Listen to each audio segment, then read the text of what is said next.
Hello hi once again, आप सभी लोगों को मेरे YouTube channel R K. Singh official में पुनः स्वागत है। तो आज मैं आप लोगों को कुछ मोटिवेट करना चाह रहा हूँ, क्योंकि हर जगह हर वक्त दिमाग जो होता है ना, कुछ न कुछ सोचते ही रहता है। और ये ऐसा थिंकिंग होती है कि कौन सा कंटेंट या कौन सा टॉपिक के बारे में बच्चों को बताया जाए जिससे ज़्यादा से ज़्यादा फ़ायदा हो। तो अक्सर आए दिन आप देखते होंगे कि सड़क पे बहुत सारी हादसा होती है। ये सड़क पे हादसा होने का कारण यही होता है कि हमारे जितने भी स्टूडेंट लोग होते हैं, कभी कभी कुछ खुराफाती दिमाग जो होती है ना, अलग कुछ सोचना शुरू कर देता है। ये सारी चीज़ें आई थिंक दिखाने की वजह से ही होता है, एक दूसरे को अट्रैक्ट करने के लिए, एक दूसरे को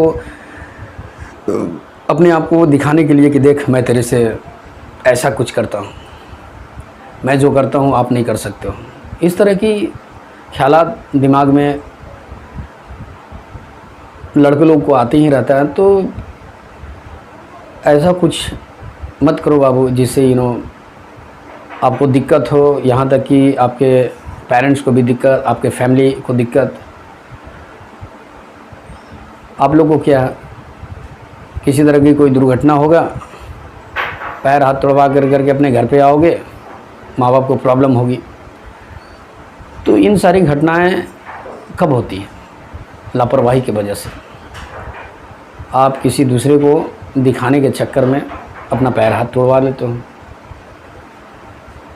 तो ये जो काम है, अगर ऐसी सोच है या ऐसा कुछ करते हो, तो आज से, अभी से, इसी वक्त से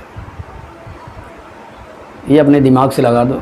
अट्रैक्शन आई थिंक स्टंट करने से और कुछ अजूबा हरकत करने से कोई अट्रैक्ट नहीं होता है, या कोई आपको पसंद नहीं करेगा। गलत होता है।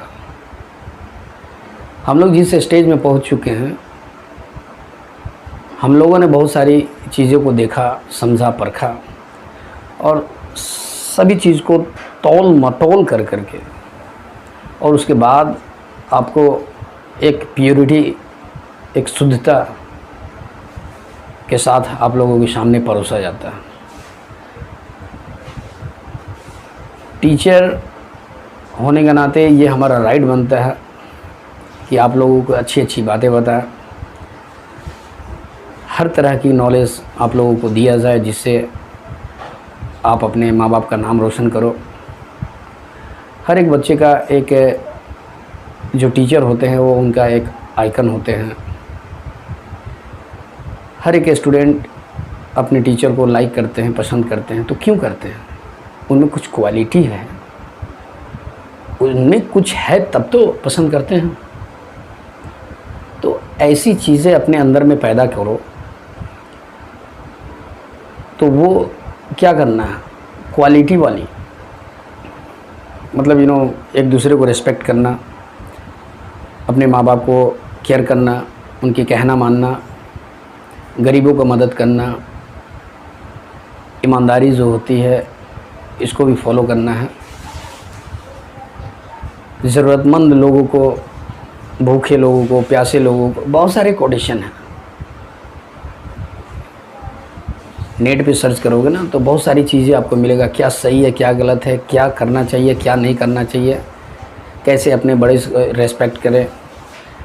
सिर्फ बड़े को ही रेस्पेक्ट नहीं करना, छोटे को भी रेस्पेक्ट करना है। बहुत से लोगों को दिमाग में ये चीज़ होता है कि आई थिंक लिखा होता है, या हमारे टीचर बोलते हैं कि बड़ों को सम्मान करो, आदर करो, और छोटे को गाली दो। नहीं, ये छोटे जो है ये आप ही को देखेंगे ना, आप ही को कॉपी करेंगे, जैसा आप करोगे वैसा ही करेंगे। तो अगर आप उनको रेस्पेक्ट करोगे, प्यार से बात करोगे, उनको भी इज़्ज़त कद्र करोगे, तो वो भी बदले में आपको क्या करेंगे, वैसे ही रेस्पेक्ट करेंगे। अब सपोज़ मान लेते हैं किसी को, छोटे बच्चों को तुम बोलते हो, तुम इधर आओ, तुम क्या कर रहे हो, तो वो तो वर्ड बार बार सुनेगा, तो उसको तो दिमाग में वही चीज़ आएगा ना कि तुम बोला जाता है।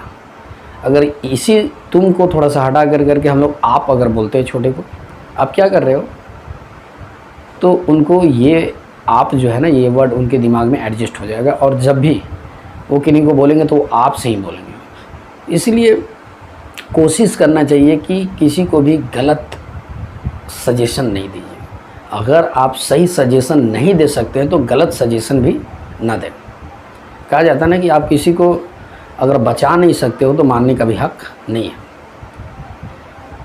तो ऐसी बहुत सारी चीज़ें हैं। ये छोटी जनरेशन वाले लोग वो कहाँ से सीखते हैं? अपने माँ बाप से सीखते हैं। माँ बाप अगर सही तरीके से अगर घर में पेश आते हैं, माँ बाप को भी अक्सर देखा गया है कि घर पे लड़ाई झगड़ा करते रहते हैं, तरह तरह की ओट बातें बोलते हैं, गाली गलौज करते हैं, तो उस घर में बच्चे लोग क्या सीखेंगे? बच्चे लोग तो वही सीखेंगे ना। क्योंकि मैं बार बार बोलता हूँ कि पहला पाठशाला तो घर ही होता है, और पाठशाला अगर है तो वहाँ पे रहने वाले मम्मी पापा ये आपके गुरु हैं। तो वो जैसा आई थिंक बच्चे को या बच्चे के सामने करेंगे वो तो कॉपी करेंगे। बच्चे लोग कॉपी बहुत जल्दी करते हैं। तो पेरेंट्स लोगों को भी बहुत ही एक्टिव और एकदम तैयार होना चाहिए कि ऐसा कुछ हरकत ना करें जिससे बच्चे फॉलो करें। अरे होता है, मियाँ बीवी में तुतू में होता है। तो ये चीज़ को ध्यान देना चाहिए कि जहाँ पे बच्चे हैं वहाँ पे ऐसा तुतू में ना करें। बच्चे पे बहुत गहरा प्रभाव पड़ता है। और आप लोग ये एक्टिविटी अगर देखेंगे तो बच्चे आई थिंक पढ़ने में या किसी तरह के कोई भी काम में कंसंट्रेट नहीं कर पाएंगे। तो पेरेंट्स लोगों को भी बहुत ज़रूरी है कि अपने बच्चे को प्रॉपर केयर करें। अब मैं कुछ दिन पहले मैं देखा कुछ ऐसे बच्चे लोग, शरारती बच्चे लोग जो होते हैं, कुछ काम दाम नहीं होता है, बेवजह ये गली में घूमना, सड़कों पे घूमना,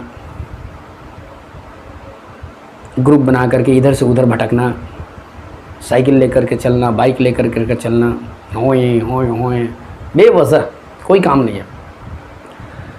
तो चलो मान लेते हैं हम लोग फट से बोल देते हैं कि वो लड़का बदमाश है, वो दिन भर इधर उधर घूमते रहता है। तो बदमाश उसको बनाया किसने?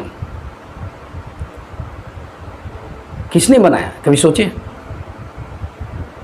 उसको बदमाश बनाने वाला उनके माँ बाप हैं।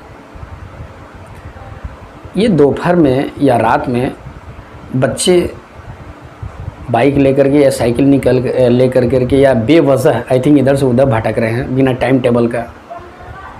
कब पढ़ना है, कब खेलना है, कोई टाइम टेबल नहीं है।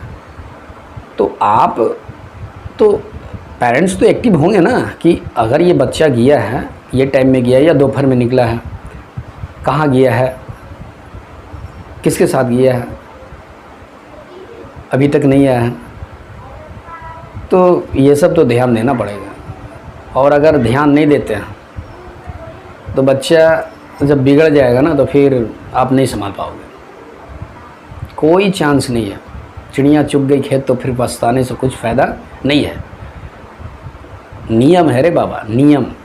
कहा जाता है ना कि आप जैसा चाहोगे ना वैसा बना सकते हो। तो आप तो चाह नहीं रहे। एक फॉर्मेलिटी के तहत आप अर्निंग कर रहे हो, आ रहे हो घर पे, जो भी ज़रूरत की सामान है वो ले करके आ रहे हैं, बीबी को दे रहे हैं, खाना बना रहे हैं, खा रहे हैं, फिर सुबह निकल जा रहे हैं। बच्चे को बहुत प्रॉपर केयर की ज़रूरत है। पहले वाले बच्चे नहीं रहे। इंटरनेट का ज़माना है, सोशल मीडिया में 12 घंटा लोग एक्टिव रह रहे हैं। बच्चे मोबाइल अगर यूज़ कर रहे हैं, चलो आई थिंक उसका टाइम टेबल बना दो। कौन सा क्या आप देख रहे हो मोबाइल पे, ये भी केयर करने लायक है। किन का कॉल आ रहा है, किन से बातें कर रहे हैं, ये भी आपको केयर करने लायक है। बहुत मतलब मैं क्या बताऊं, बहुत एक्टिव रहने की ज़रूरत है आज के डेट में। अगर आप एक्टिव अगर नहीं रहेंगे तो फिर तो दिक्कत होगी आगे चल कर गया।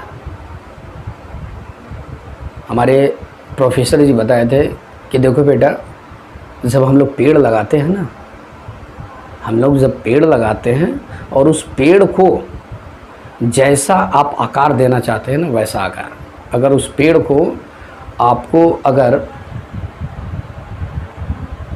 उस पेड़ को अगर सीधा निकालना है ना, अगर सीधा ले जाना है तो इसकी टहनियाँ जो होती है ना, ब्रांच जो निकलता है, शाखाएं, उसको आपको काटना पड़ता है। तो ये ब्रांच जो है ये क्या है, यही ब्रांच तो गलत है रास्ता, यही है ब्रांच जो होता है ये गलत है। कोई इधर निकल रहा, कोई इधर निकल रहा, मतलब आप जिस रास्ते से